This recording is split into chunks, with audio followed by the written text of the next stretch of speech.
Hello. तर life life प्रत्येकाची वेगवेगळी आहे. प्रत्येकाला ह्या लाईफमध्ये टेन्शन्स आहेत. कुणाला कशाचं टेन्शन आहे तर कुणाला कशाचं टेन्शन आहे. कुणाला प्रूव्ह करून दाखवायचं काहीतरी, कुणाला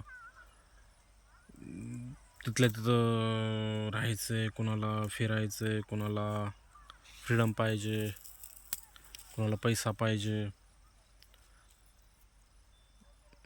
म्हणजे प्रत्येकाला काही ना काही पाहिजे या जगात, राईट. डिझायर, प्रत्येकाला काही ना काही डिझायर आहे. आणि मग ते डिझायर खरंच माझं आहे आणि मला ते पूर्ण करायचं आहे, हे आपल्याला ओळखायला हवं. ते कसं ओळखायला हवं आपण, तोच प्रश्न आहे. लाईफ ही अनसर्टन आहे. लाईफची कुठलीच गोष्ट फिक्स नसते. आज काय होईल किंवा उद्या काय होईल हे कुणालाच काहीच माहिती नाही आहे. तर आपल्या हातात काय आहे? आपल्या हातात जो आजचा दिवस आहे तो पूर्णपणे जगणे, तो एकदम आनंदाने जगणे, हेच आपल्या हातात आहे. तर त्या आनंदाने आपण कसं जगू? तर आपल्यासोबत कुठलीही सिच्युएशन एखादी घडत असेल तर आपण त्याच्यावरती खूप जास्त रिॲक्ट नाही व्हायचं. खूप जास्त ती गोष्ट मनाला नाही लावून घ्यायची. कारण अशा कितीतरी गोष्टी घडतात आपल्यासोबत. आपण आपण मरेपर्यंत आपल्यासोबत कितीतरी गोष्टी घडणार आहेत, घडतील, है ना. चांगल्या घडतील, वाईट घडतील, त्या घडून जातील. पण मग आपण त्या घटनेशी आपल्याला जोडून नाही द्यायचं. आपण खूप वेगळे आहोत. आपण खूप खूप म्हणजे खूप वेगळे आहोत आणि आपण पूर्ण आहोत.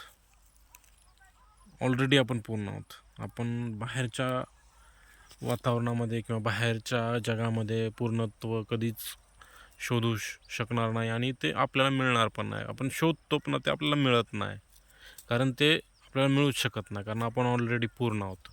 ही एक गोष्ट जर आपण लक्षात घेतली तर आपण आपलं माइंड दुःखी नाही होणार.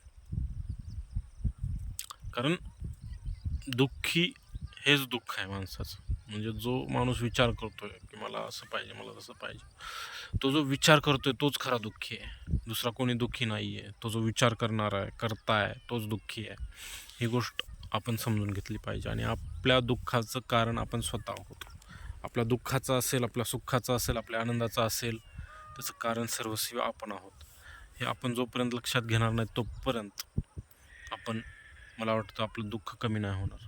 म्हणून ही गोष्ट आपण सर्वांनी मनापासून आत्मसात केली पाहिजे आणि त्याप्रमाणे जगलं पाहिजे.